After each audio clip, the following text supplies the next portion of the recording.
Hello అండి. Very good evening. ఇవాళ evening అయితే కవ్వాల పులుసు అయితే పడుతున్నాను. చూసారు కదా ఎంత ఫ్రెష్గా ఉన్నాయో చేపలు.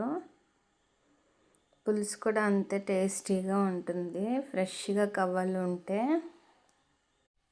2026 వచ్చిన దగ్గర నుంచి కూడా నాకు 24 అవర్స్ కూడా సరిపోవట్లేదు అనమాట. వర్క్ చాలా చాలా ఫినిష్ చేయాలి త్వరగా అని అనుకుంటుంటూనే అవ్వటం లేదు అస్సలు.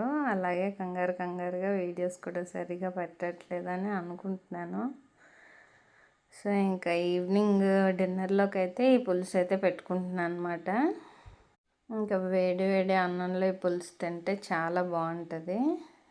ఫ్రెష్గా ఉన్నాయి అసలు కవ్వలు.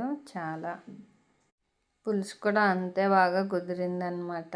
ఇంకా పులుసు అయిపోయాక అందరం కలిసి కూర్చొని, ఇంక రైస్ కూడా ఒకవైపు పెట్టేసా కదా, ఇంకా అందరం కలిసి కూర్చొని ఇంక డిన్నర్ అయితే చేసేసాం.